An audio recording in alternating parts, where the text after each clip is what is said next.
क्योंकि जब हम कोई गलत कार्य करते हैं या भूल से हमारे द्वारा किसी जीव की हत्या हो जाती है या किसी का हम धोखे से दिल दुखा देते हैं या छोटे छोटे कीड़े मकोड़े इत्यादि हमारे द्वारा मारे जाते हैं, तब जो पाप हमें लगता है,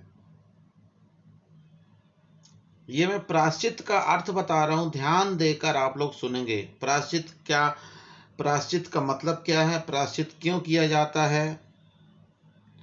तो मैं आपको बता रहा था कि जब हमारे द्वारा कोई गलत कार्य किया जाता है, गलत कार्य कई प्रकार के हो सकते हैं, जैसे किसी का दिल दुखाना, किसी को बिना वजह परेशान कर देना, किसी जीव की हत्या कर देना, हमारे पैरों के नीचे छोटे छोटे कीड़े मकोड़े जानवर आ जाते धोखे से, वो मर जाते हैं, तो हमें इन सब का पाप लगता है। क्या लगता है प्यारे बच्चों? इन सब का हमें पाप लगता है। तो जब ये पाप हमें लग जाता है तो इस पाप को हमारे पास से हटाने के लिए या इस पाप को समाप्त करने के लिए जो हमारे द्वारा सत्कर्म किए जाते हैं, अच्छे कार्य किए जाते हैं, उसको ही हम प्रायश्चित कहते हैं। एक बार और ध्यान से सुनेंगे प्रायश्चित का मतलब। जब हम कोई गलत कार्य कर बैठते हैं, किसी की हत्या करते हैं, किसी से झूठ बोल देते हैं, हमारे पैरों के नीचे छोटे छोटे जानवर आकर मर जाते हैं, तो हमारे ऊपर वह पाप लग जाता है। उस पाप को हमारे से अलग करने के लिए हमें जो सत्कर्म करने पड़ते हैं, पूजा पाठ करना पड़ता है या कोई अच्छा कार्य करना पड़ता है, उसको ही हम प्रायश्चित कहते हैं। तो आपका ये पाठ का नाम प्रायश्चित है, पाठदास। तो चलिए ये पाठ क्या कह रहा है इसके ऊपर हम फोकस करते हैं। तो लेट स्टार्ट।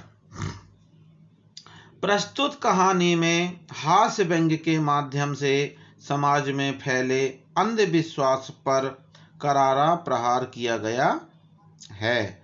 प्रायश्चित के नाम पर कुछ लोग भोली भाली जनता को बेवकूफ बनाते हैं। ये बिल्कुल सही बात है। अब यहाँ पर हम पाठ के ऊपर आते हैं। पाठ के द्वारा हम समझते हैं कि ये सब चीजें है क्या, प्रायश्चित क्या है और प्रायश्चित के माध्यम से कैसे लोग भोली भाली जनता को पागल बनाते हैं, पागल समझते हैं। तो हम ये पाठ के माध्यम से समझने की कोशिश करेंगे। तो लेट स्टार्ट। कबरी बिल्ली घर भर में किसी से प्रेम करती थी, तो रामू की बहू से। किसी घर में कबरी बिल्ली थी, तो वह यदि किसी से प्रेम करती थी तो वह रामू की बहू से, और रामू की बहू घर भर में यदि किसी से घृणा करती थी तो वह कबरी बिल्ली से। यहाँ पर दोनों का उल्टा बताया गया है कि यदि उस घर में बिल्ली थी तो वो किसको प्रेम करती थी? रामू की बहू से। और यदि रामू की बहू घृणा करती थी, नफरत करती थी, तो वह किससे करती थी? बिल्ली से। तो कबरी बिल्ली से घृणा करती थी कौन? रामू की बहू। रामू की बहू 2 महीने के लिए मायके से प्रथम बार ससुराल आई। रामू की बहू 2 महीने हुए मायके से प्रथम बार ससुराल आई थी। पति की प्यारी, सास की दुलारी 14 वर्ष की बालिका थी। कितने वर्ष की बालिका थी रामू की बहू? 14 वर्ष की बालिका थी। भंडार घर की चाबी उसकी करधनी में लटकने लगी। करधनी मतलब कमर पर, करधन पर उसका हुक्म चलने लगा। और रामू की बहू घर में सब कुछ सास जी ने माला ली और पूजा पाठ में मन लगाया। मतलब जब घर में बहू आ गई तो माता जी फ्री हो गई और उनके हाथों में भगवान का भजन करने के लिए भगवान की माला आ गई और पूजा पाठ में मन लगाने लगी। कौन? रामू की बहू की सास। अब नेक्स्ट पैर अगर आप देखते हैं बेटा, एक दिन रामू की बहू ने रामू के लिए खीर बनाई। खीर में क्या क्या डाला? पिस्ता, बादाम, मखाने और तरह तरह के मेवे दूध में औटाए, मतलब दूध में मिलाए गए।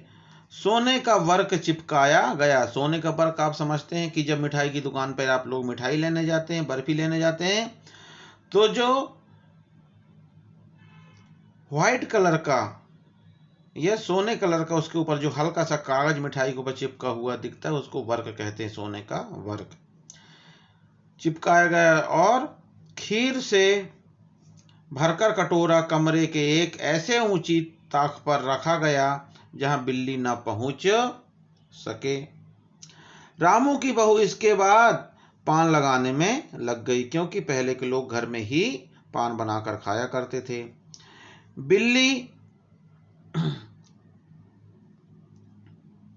कमरे में बिल्ली आई। ताक के नीचे खड़े होकर उसने ऊपर कटोरे की ओर देखा, सूंघा और ताका मतलब ध्यान से देखा कि कटोरा कहाँ पर रखा हुआ है। अब हम चलते हैं नेक्स्ट पेज नंबर में। नेक्स्ट पेज नंबर है आपका 83 की ऊंचाई अंदाजी। कौन? बिल्ली ने खीर कहाँ पर रखी हुई है उसको ध्यान से देखा, ऊपर देखा और उसकी ऊंचाई अंदाजी। और देखा रामू की बहू पान लगा रही है। पान लगाकर रामू की बहू सास जी को पान देने चली गई तो कबरी ने छलांग मारी, यानी छलांग लगाई। कहाँ पर? जहाँ पर खीर रखी थी। पंजा कटोरे में लगा और कटोरा झंझनाहट की आवाज के साथ फर्श पर आ गिरा। क्या गिरा प्यारे बच्चों? कटोरा फर्श पर आकर गिर गया जिसमें खीर भरी हुई थी। आवाज रामू की बहू के कान में पहुंची। सास के सामने पान फेंककर वह दौड़ी। कौन? रामू की बहू।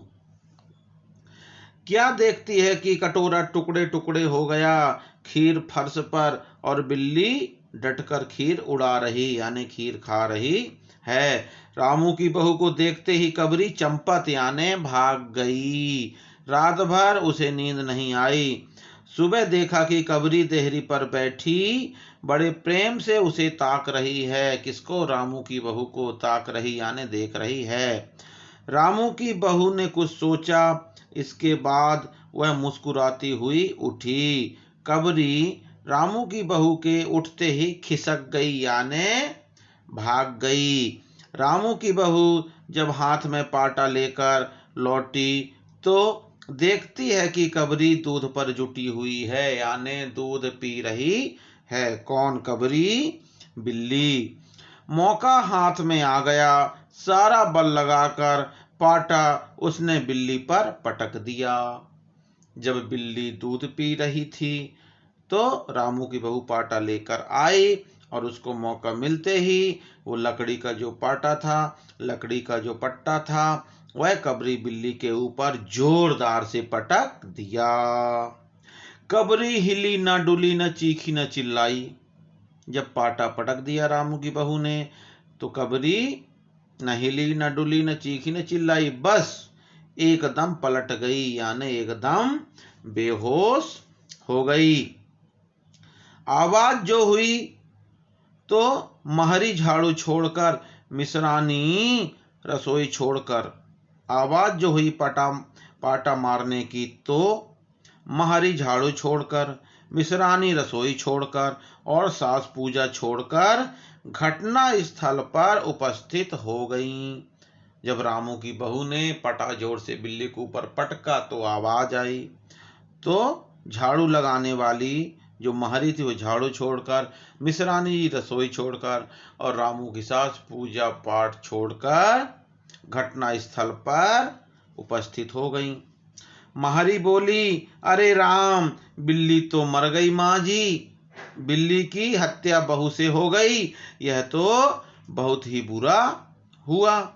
मिश्रानी बोली, माँ जी, बिल्ली की हत्या और आदमी की हत्या बराबर होती है। क्या होती है? आदमी की हत्या और बिल्ली की हत्या बराबर होती है। हम तो रसोई न बनाएंगी जब तक बहू के सिर हत्या रहेगी। यहाँ पर रसोई बनाने वाले ने, खाना बनाने वाले ने बोला कि जब तक बहू के सिर से हत्या नहीं उतर जाएगी, हत्या का पाप नहीं उतर जाएगा, तब तक हम क्या करेंगी? रसोई नहीं बनाएंगी, भोजन नहीं बनाएंगी। अब नेक्स्ट पेज में हम चलते हैं बेटा, थोड़ा और।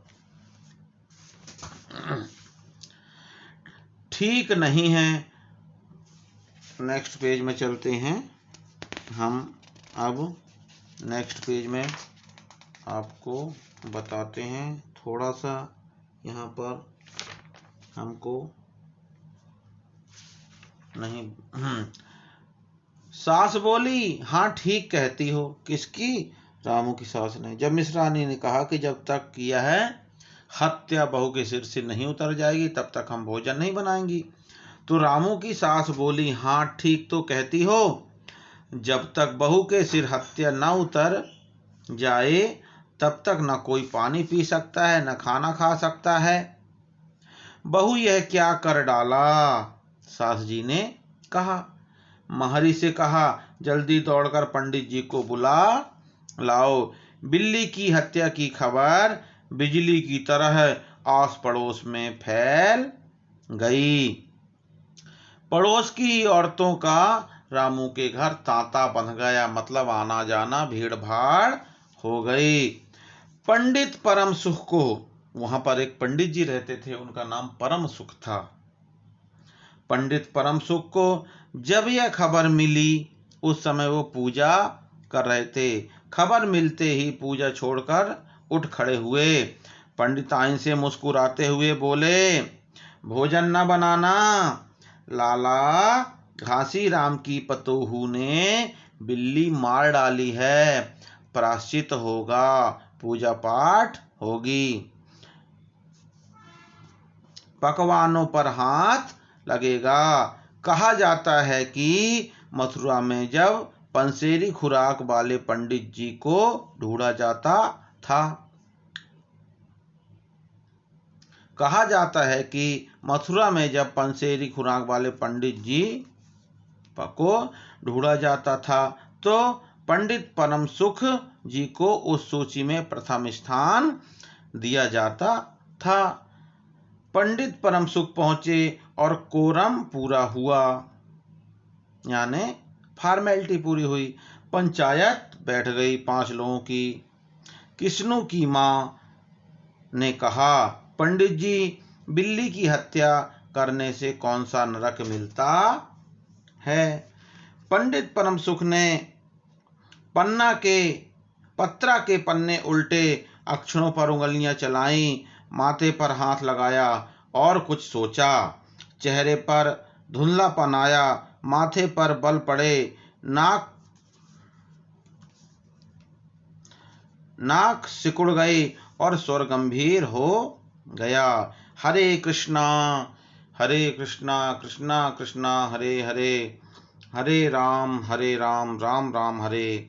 ऐसा भगवान का नाम स्मरण करते हुए पंडित जी ने कहा, बड़ा बुरा हुआ, प्रातः काल ब्रह्म मुहूर्त में बिल्ली की हत्या। ब्रह्म मुहूर्त यानी मॉर्निंग में बिल्ली की हत्या हो गई। घोर कुंभी पाक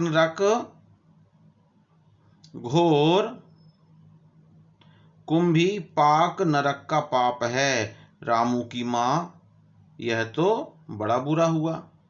पंडित जी ने कहा, घोर कुंभी पाक नरक का पाप है। रामू की माँ, यह तो बहुत बड़ा बुरा हुआ। रामू की माँ की आंखों में आंसू आ गए। तो फिर पंडित जी, अब क्या होगा, आप ही बतलाएं। पंडित परम सुख मुस्कुराए। रामू की माँ चिंता की कोई बात नहीं है। शास्त्रों में प्रायश्चित का विधान है, सो प्रायश्चित में सब कुछ ठीक हो जाएगा। रामू की माँ ने कहा, पंडित जी इसलिए तो आपको बुलवाया था, अब आगे बताओ क्या किया जाए, क्या किया जाए और क्या ना किया जाए, ऐसा रामू की माँ ने पूछा। यही कि एक सोने की बिल्ली बनवाकर बहू से दान करवा दी जाए। जब तक बिल्ली ना दी जाएगी तब तक तो घर अपवित्र रहेगा, यानी गंदा रहेगा। बिल्ली दान देने के बाद 21 दिन का पाठ हो जाए। पंडित जी ने कहा कि जब तक सोने की बिल्ली बनवाकर दान में नहीं दी जाएगी तब तक यह जो घर है यह अशुद्ध रहेगा, यह गंदा रहेगा। सोने की बिल्ली देने के बाद 21 दिन तक पूजा पाठ हो जाए, तब जाके आपका घर शुद्ध होगा। तो प्यारे बच्चों, यहाँ तक मैंने आपको बताया, समझाया और अच्छी तरह से प्रायश्चित का मतलब बताया। मैं समझता हूँ कि आप लोग यहाँ तक समझ गए होंगे। फिर हम मिलते हैं नेक्स्ट वीडियो में। तब तक के लिए थैंक यू वेरी मच।